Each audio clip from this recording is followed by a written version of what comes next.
Hello ನಮಸ್ಕಾರ ವಿದ್ಯಾರ್ಥಿಗಳೇ, ನಿಮಗೆಲ್ಲರಿಗೂ ಗ್ರೋ ಫ್ಯಾಕ್ಟ್ ಇನ್ ಕನ್ನಡ ಅನ್ನುವಂಥ ಚಾನಲ್ಗೆ ಸ್ವಾಗತ ಸುಸ್ವಾಗತ. ಹೌದು ವಿದ್ಯಾರ್ಥಿಗಳೇ, ನಾನು ಈಗ ಒಂದು ಬಿಗ್ ಅಪ್ಡೇಟನ್ನು ತೆಗೆದುಕೊಂಡು ಬಂದಿದ್ದೀನಿ. SSP ಸ್ಕಾಲರ್ಶಿಪ್ ಬಗ್ಗೆ ಇದರಲ್ಲಿ ಸಂಪೂರ್ಣವಾದ ಮಾಹಿತಿಯನ್ನು ತಿಳಿಸ್ತೀನಿ. ಭಾಳಷ್ಟು ಜನ ಭಾಳಷ್ಟು ಕಮೆಂಟ್ಗಳನ್ನು ಮಾಡ್ತಾ ಇದ್ದಾರೆ, ಸರ್ ಈ ರೀತಿ ಆದರೆ ಹೇಗಾಗುತ್ತೆ, ಈ ರೀತಿ ಆದರೆ ಹೇಗಾಗುತ್ತೆ, ಸ್ಕಾಲರ್ಶಿಪ್ ನನಗೆ ಹಣ ಬಂದಿಲ್ಲ, ಹಾಗೂ SSP ಅವರ ಕಡೆಯಿಂದ ನನಗೆ ಕಾಲ್ ಬರ್ತಾ ಇದೆ, ಈ ರೀತಿಯಾಗಿ ಮಾರ್ಕ್ಸ್ ಅಪ್ಡೇಟ್ ಮಾಡಿ, ನಿಮ್ಮದು ಕೌನ್ಸಿಲಿಂಗ್ ನಂಬರನ್ನು ಡೇಟಾನ ಎಲ್ಲ ಅಪ್ಡೇಟ್ ಮಾಡಿ ಅಂತ ಬರ್ತಾ ಇದೆ. ಅದು ಫೇಕಾ ಅಥವಾ ರಿಯಲ್ಲಾ, ಯಾವ ರೀತಿಯಾಗಿ ಚೆಕ್ ಮಾಡಬೇಕು, ಹಾಗೂ ಸರ್ವರ್ ಬ್ಯುಸಿ ಬರ್ತಾ ಇದೆ, ಹಾಗೂ ನಂದು ಸ್ಕಾಲರ್ಶಿಪ್ ಬಂದಿಲ್ಲ ಅಂತ ಭಾಳಷ್ಟು ಕಮೆಂಟ್ಗಳು ಬರ್ತಾ ಇದೆ. ಆದರೆ ಎಲ್ಲದರ ಬಗ್ಗೆ ನಾನು ಸಂಪೂರ್ಣವಾಗಿ ಈ ವಿಡಿಯೋದಲ್ಲಿ ಡಿಸ್ಕಸ್ ಮಾಡ್ತೀನಿ. ಅದಕ್ಕೂ ಮುಂಚೆ ನೀವು ನಮ್ಮ ಚಾನಲ್ಗೆ ಹೊಸದಾಗಿ ಬಂದಿದೆ, ದಯವಿಟ್ಟು ಸಬ್ಸ್ಕ್ರೈಬ್ ಮಾಡಿ. ಯಾಕಂದರೆ ಇದೇ ರೀತಿಯಾದಂಥ ನಿಮಗೆ ಹೆಲ್ಪ್ ಆಗುವಂಥ ಸ್ಕಾಲರ್ಶಿಪ್ದಾಗಿರ್ಬೋದು, ಗೌರ್ಮೆಂಟ್ ಸ್ಕೀಮ್ ಆಗಿರ್ಬೋದು, ಎಲ್ಲ ಡೀಟೇಲ್ಸ್ಗಳನ್ನು ನಾನು ಇದರಲ್ಲಿ ಅಪ್ಡೇಟ್ ಮಾಡ್ತಾ ಇರ್ತೀನಿ. ದಯವಿಟ್ಟು ಹೊಸದಾಗಿ ಬಂದರೆ ಚಾನಲ್ನ ಸಬ್ಸ್ಕ್ರೈಬ್ ಮಾಡೋ ಮೂಲಕ ನನಗೆ ಸಪೋರ್ಟ್ ಮಾಡಿ. ನೋಡಿ, ಮೊದಲನೇದಾಗಿ ನಾನು SSP ಸ್ಕಾಲರ್ಶಿಪ್ದು ಅಫಿಷಿಯಲ್ ಪೋರ್ಟಲ್ಗೆ ಬಂದಿದ್ದೀನಿ. ಹಾಗೂ ಇಲ್ಲಿ ಅದನ್ನು ಕ್ಲಿಕ್ ಮಾಡಿದ ತಕ್ಷಣ ಈ ರೀತಿಯಾಗಿ ID ಬರುತ್ತೆ. ಇಲ್ಲಿ ನಾನು ಪಾಸ್ವರ್ಡ್ ಹಾಕಿ ಲಾಗಿನ್ ಆಗಿ ತೋರಿಸ್ತೀನಿ.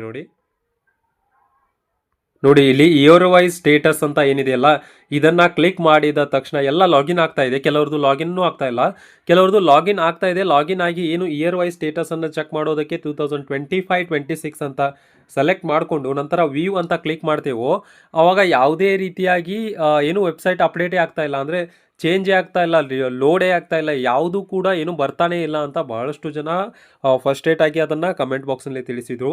ಹೌದು ವಿದ್ಯಾರ್ಥಿಗಳೇ, ಈ ಸರ್ವರ್ ಈಗ ಭಾಳ ಅಂದರೆ ಭಾಳ ಬ್ಯುಸಿ ಬರ್ತಾ ಇದೆ.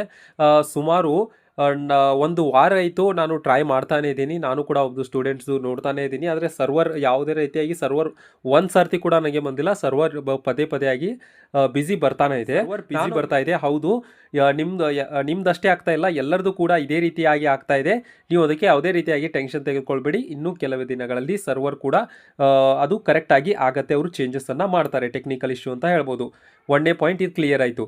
ನೆಕ್ಸ್ಟ್ ಆಗಿ ಕೇಳ್ತಾ ಇರುವಂಥ ಪ್ರಶ್ನೆ ಏನಪ್ಪಾ ಅಂದರೆ, ಕಾಲ್ ಬರ್ತಾ ಇದೆ, ಪದೇ ಪದೇ ಕಾಲ್ ಬರ್ತಾ ಇದೆ ಅಂತ SSP ಅವ್ರ ಕಡೆಯಿಂದ ಕಾಲ್ ಮಾಡಿ ಹೇಳ್ತಾರೆ, ನಿಮ್ಮದು ಮಾರ್ಕ್ಸ್ ಕಾರ್ಡ್ ಅಪ್ಡೇಟ್ ಮಾಡಬೇಕು, ಹಾಗೂ ಕೌನ್ಸಿಲಿಂಗ್ ಡೇಟಾ ಏನಿದೆಯಲ್ಲ ಅದನ್ನು ಡೀಟೇಲ್ಸನ್ನು ನೀವು ನನ್ನ ಕಡೆ ಶೇರ್ ಮಾಡಬೇಕು, ಬಂದು ಅಪ್ಡೇಟ್ ಮಾಡಬೇಕು ಅಂತ ತಿಳಿಸ್ತಾ ಇದ್ದಾರೆ. ಹೌದು, ಭಾಳಷ್ಟು ಜನ ಅದನ್ನು ಸ್ಕ್ಯಾಮ್ ಅಂತ ಏನೋ ಆಗಿದೆ ತಿಳಿಸುತ್ತಾರೆ. ಯಾವುದೇ ರೀತಿಯಾಗಿ ಸ್ಕ್ಯಾಮ್ ನಡೀತಾ ಇದೆ ಅಂತ ತಿಳ್ಕೊತಿದ್ದೀರಾ? ಅಲ್ಲ, ಅದು ಯಾವುದೇ ರೀತಿಯಾದಂಥ ಸ್ಕ್ಯಾಮ್ ಅಲ್ಲ. ಹೌದು, ಅವರೇ ಇಲಾಖೆಯವರೇ ನಿಮಗೆ ಕಾಲ್ ಮಾಡುವ ಮೂಲಕ ಅದನ್ನು ಕೇಳ್ತಾ ಇದ್ದಾರೆ.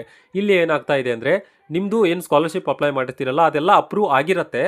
ಆದರೆ ನೀವು ಆ ಡೀಟೇಲ್ಸನ್ನು ಹೋಗಿ ಅಲ್ಲಿ ಅಪ್ಡೇಟ್ ಮಾಡಬೇಕು. ಹೌದು, ಅವರು ಕಾಲ್ ಮಾಡಿ ಕೇಳ್ತಾ ಇದ್ದಾರೆ ಅಂತಂದರೆ ಅದನ್ನು ಅಪ್ಡೇಟ್ ಮಾಡಬೇಕಾಗಿರುತ್ತೆ. ಅವರು ಒಂದು ಡೇಟನ್ನು, ಪರ್ಟಿಕ್ಯುಲರ್ ಡೇಟನ್ನು ನಿಮಗೆ ತಿಳಿಸ್ತಾರೆ. ಆ ಡೇಟ್ಗೆ ಹೋಗಿ ನೀವು ತಾಲೂಕು ಆಫೀಸ್ ಅಥವಾ DC ಆಫೀಸ್ ಏನಿರುತ್ತೆ ಅಲ್ಲ, ಅಲ್ಲಿ ಹೋಗಿ ನೀವು ಅಪ್ಡೇಟ್ ಮಾಡ್ಕೊಳ್ಳಿ ದಯವಿಟ್ಟು. ಯಾಕಂದರೆ ಅವರು ನಿಮ್ಗೆ ಹೇಳ್ತಿರ್ತಾರೆ, ಕೌನ್ಸಿಲಿಂಗ್ ನಂಬರನ್ನು ನೀವು ಅಪ್ಡೇಟ್ ಮಾಡಲಿಲ್ಲ ಅಥವಾ ಮಾರ್ಕ್ಸ್ ಕಾರ್ಡ್ ಡೀಟೇಲ್ಸನ್ನು ಅಪ್ಡೇಟ್ ಮಾಡಲಿಲ್ಲ ಅಂತ ಅಂದರೆ ನಿಮಗೆ ಸ್ಕಾಲರ್ಶಿಪ್ ಬರಲ್ಲ, ಅದನ್ನು ಕ್ಯಾನ್ಸಲ್ ಮಾಡ್ತೀವಿ, ಅದು ಮಾಡ್ತೀವಿ ಅಂತ ಹೇಳ್ತಾ ಇರ್ತಾರೆ. ಅದಕ್ಕೋಸ್ಕರ ನೀವು ಅಪ್ಡೇಟನ್ನು ಮಾಡಿದರೆ ಬಹಳ ಒಳ್ಳೆಯದು. ಅಲ್ಲಿಗೆ ಹೋಗಿ ಅಪ್ಡೇಟ್ ಮಾಡಿದರೆ, ಯಾಕಂದರೆ ಕೆಲವರು ಬಹಳಷ್ಟು ವಿದ್ಯಾರ್ಥಿಗಳು ಅದನ್ನೇ ಸ್ಕಾಲರ್ಶಿಪ್ಪನ್ನು ನಂಬ್ಕೊಂಡೇ ಇರ್ತಾರೆ.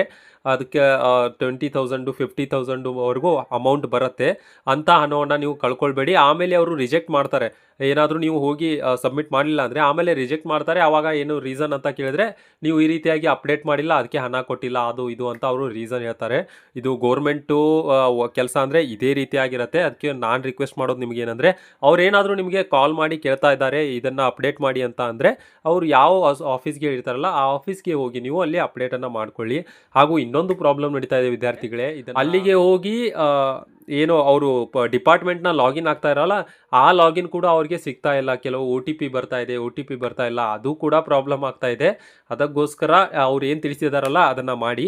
ಹಾಗೂ ಇನ್ನೊಂದು ಖುಷಿ ಪಡುವಂಥ ಒಂದು ವಿಷಯ ಏನಪ್ಪ ಅಂತಂದರೆ, ಬಹಳಷ್ಟು ವಿದ್ಯಾರ್ಥಿಗಳಿಗೆ ಆ ರೀತಿಯಾಗಿ ಕಾಲ್ ಬರ್ತಾ ಇಲ್ಲ, ಏನೂ ಬರ್ತಾ ಇಲ್ಲ, ಅಪ್ಡೇಟ್ಸನ್ನು ಮಾಡಿ ಅಂತ ಹೇಳ್ತಾ ಇಲ್ಲ, ಆದರೆ ಅವರಿಗೆ ಹಣ ಬಂದಿದೆ. ಹೌದು, ಭಾಳಷ್ಟು ವಿದ್ಯಾರ್ಥಿಗಳು ತಿಳಿಸಿದ್ರು, ಅವರಿಗೆ 15,000ವರೆಗೂ ಏನು ಸ್ಕಾಲರ್ಶಿಪ್ನ ಹಣ ಬಂದಿದೆ.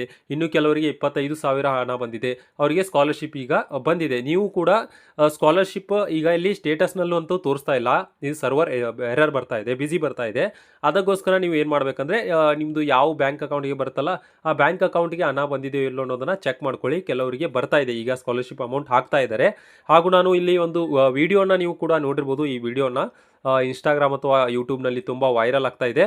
ಬಹಳಷ್ಟು ಜನರಿಗೆ ಕಾಲ್ ಬರೋದಕ್ಕೆ ಅವರು ವಿದ್ಯಾರ್ಥಿಗಳು ಅಲ್ಲಿ ಹೋಗಿ ಅದನ್ನು ಅಪ್ಡೇಟ್ ಮಾಡೋಕೆ ನಿಂತಿದ್ದಾರೆ. ಎಷ್ಟೋ ಗಂಟೆಗಳ ಕಾಲ ನಿಂತಿದ್ದಾರೆ, ಆದರೂ ಕೂಡ ಅಲ್ಲಿ ಯಾವುದೇ ರೀತಿಯಾಗಿ ರೆಸ್ಪಾನ್ಸ್ ಸಿಗ್ತಾ ಇಲ್ಲ ಅವರಿಗೆ. ಈ ರೀತಿಯಾಗಿ ಪ್ರಾಬ್ಲಮ್ ಆಗ್ತಾ ಇದೆ. ವಿದ್ಯಾರ್ಥಿಗಳಿಗೆ ನಿಮ್ದೇನಾದರೂ ಅಮೌಂಟ್ ಬಂದಿದೆ ಅಂದರೆ ದಯವಿಟ್ಟು ಕಮೆಂಟ್ ಬಾಕ್ಸ್ನಲ್ಲಿ ತಿಳಿಸಿ, ನಮ್ಮದು ಅಮೌಂಟ್ ಕ್ರೆಡಿಟ್ ಆಗಿದೆ ಸರ್, ನಮಗೆ ಇಷ್ಟ ಹಣ ಬಂದಿದೆ, ಅಥವಾ ನಮ್ಮದು ಪ್ರಾಬ್ಲಮ್ ಇದಾಗ್ತಾ ಇದೆ ಅಂತ ಏನಾದರೂ ತಿಳಿಸಿ ಕಮೆಂಟ್ ಬಾಕ್ಸ್ನಲ್ಲಿ. ಅಂದರೆ ಬೇರೆ ವಿದ್ಯಾರ್ಥಿಗಳಿಗೂ ಕೂಡ ಅದರದ್ದು ಆನ್ಸರ್ ಸಿಗುತ್ತೆ. ಯಾಕಂದರೆ ಗೌರ್ಮೆಂಟ್ ಅವರು ಕೂಡ ರೆಸ್ಪಾನ್ಸ್ ಮಾಡೋದಿಲ್ಲ ಸರಿಯಾಗಿ. ಅದಕ್ಕೋಸ್ಕರ ನಾವೇ ಮಾತಾಡಿಕೊಂಡು ಈ ಪ್ರಾಬ್ಲಮ್ ನನಗಾಗಿದೆ, ಈ ರೀತಿಯಾಗಿ ಸೊಲ್ಯೂಷನ್ ಇದಕ್ಕೆ ಅಂತ ಏನಾದರೂ ಡಿಸ್ಕಷನನ್ನು ಮಾಡ್ಬೋದು ಅಂತ ನಾನು ತಿಳಿಸ್ತೀನಿ.